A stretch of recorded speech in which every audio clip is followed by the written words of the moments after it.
Jeremy, thank you for coming. How you doing? Good. Have a seat. I guess Dr. Thomas referred you to me to discuss how things are going. How are things going in your personal life? Why? Well, there were some indicators. You took a screening test when you came in. It was an audit test when you went to see him about the sore throat, and it indicated that you might have been struggling with some alcohol dependency issues. And it's okay if you don't want to talk about it. I'm not going to make you, but if you'd like to discuss that, I'd be more than happy to elaborate and see if there's anything we can do to help you there.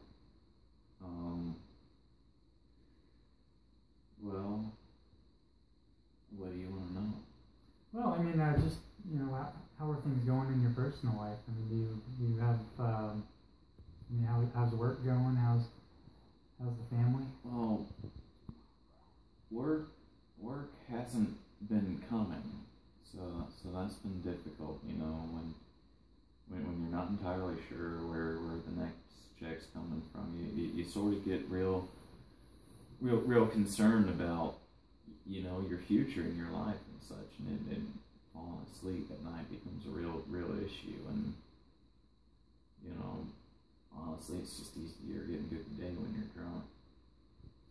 I can understand that. Obviously your work's a little bit chaotic. And unpredictable, I guess would be a more appropriate term for it. How's your family doing? Well, we don't talk much.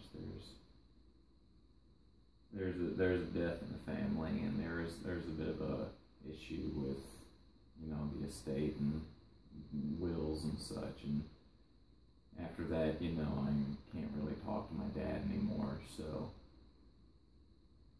is there anyone else in the family that you've been able to, or that you have a regular relationship with, or? Talk to my sister. What? She told me to go to the doctor to get my throat looked at. So, did she talk to you? No, I haven't heard. The only thing I've heard is from Dr. Thomas. He just gave me your basic patient information, and that he noticed that the screening, there was your dependency issues with alcohol were positive on the screening on the audit score. On the audit screening, it assesses your level of dependency, and for a male, a score of 15 or above is considered a dependent user. Now, with the alcohol use, do you feel like you're able to quit at any given time without would you be able to quit cold turkey if you were to go home today? Would you be able to just not drink? Or it's just that, like, you got that feeling like you don't want to. okay. And you have that until the next morning when your head's pounding and you're feeling sick and you're wondering why.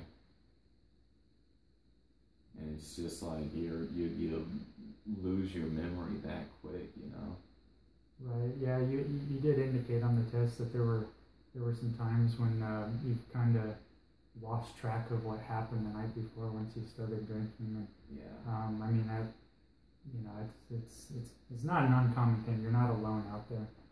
There's a lot of people that have these kind of these kinds of struggles, and it's okay. It's part of life. Do you have any, I guess, regrets associated with it, or how do you think your life would look without the alcohol? It's just you use it to numb yourself, from what goes on around you. So it's like you're able to see it in the clear, maybe you could have done better. Right. Yeah, just kind of take another perspective on the entire thing. What kind of things could you use in place of alcohol? I mean, do you think talking to someone would help you at all, or any kind of therapy, or are you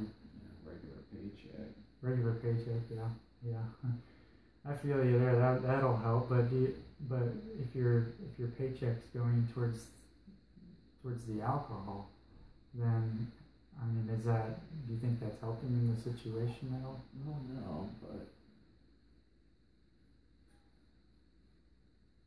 when you're down on yourself, it's not like impulse control. It's something you're really good at. Oh yeah, absolutely. It's you just kind of gravitate towards that thing, and you get into this cycle, and it just repeats itself day in and day out. I know you said you talked to your sister, so and she recommended you come here to get your throat looked at. But has she ever brought up the alcoholism at all, or has she ever criticized you about it?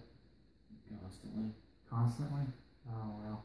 Yeah, it's sometimes those types of extreme situations can leaves an imprint on the family as well. And I know you're struggling with it, and it's perfectly okay to be struggling, but it's definitely something that if you get this addressed, you can really start to open up your life a little bit. And do you now, as far as work goes,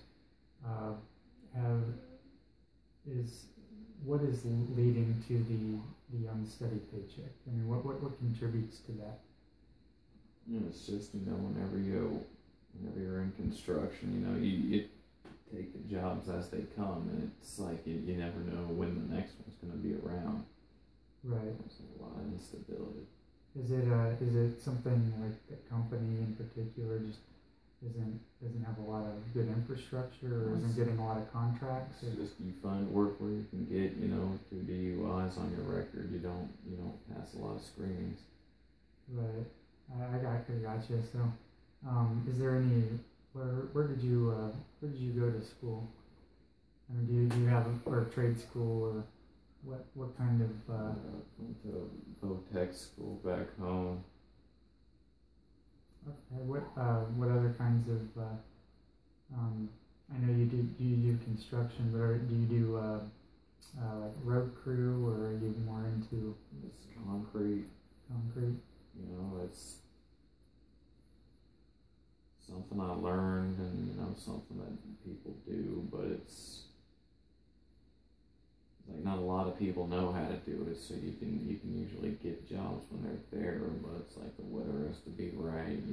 Like the site has to be a certain time along. You have to do your pour at once, and if you don't have your prep right, like things mess up, and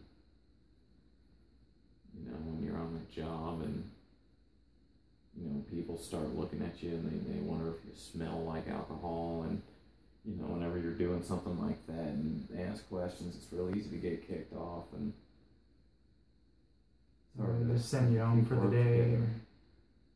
Or they don't call back. I gotcha. So, I mean, do you think what's on a scale of 1 to 10? What kind of change, or I mean, do you feel like you're ready to change? And if you could quantitate that, what on a scale of 1 to 10, how willing are you to change and to try to seek treatment for alcoholism? It's just I don't know how hard it's going to be. No, it's not easy. I'm not going to lie to you. I'm not going to sugarcoat it. It's not easy, and it doesn't matter whether you're on alcohol or any other substance. It's quitting a habit is never an easy thing to do, and there are many resources out there by which to seek treatment, many of which I am personally affiliated with, and I've got a lot of resources, and I know this doc is just about 1.5 miles from here on Main Street, and he specializes in substance abuse, in particular alcohol, and it's they've got a series of life coaches as well as a support and therapy background. And I'm not done with you here if you don't want me to be. I feel like I want to help you any way I can. But as far as addressing a dependence issue, I'm not personally qualified to do that. They've got all kinds of programs to to address your specific needs. I know you talked to the primary care physician today, Dr. Thomas, and then you talked to me, and you don't really know any of us, and there's not a lot of trust to be had there, and I get that. But there is something to be said about someone who understands the condition, the struggle, and has lots of experience with it. And I know that his staff is very, very supportive, and they can address your needs any way you see fit. And if but ultimately it's your choice. If you'd like to seek therapy, then that's great, and I support you 100%. If you're not ready and you feel like you want to think about it for a while, that's okay too. Sometimes it just it takes a little bit to really think about what you want. But you're a young guy, and you've got a pretty good future ahead, and you've got your sister, and I know things are tough at home, with the death in the family and everything. But the therapy can address both the substance abuse as well as if you need to talk to a family counselor or just anything you need. And I'm going to give you my contact information so that we can stay in touch. And is it all right if I call you next week to see how things are going, and check and I'm gonna call the down the street to the clinic and see if I can get you set up with an appointment. What's your schedule this week?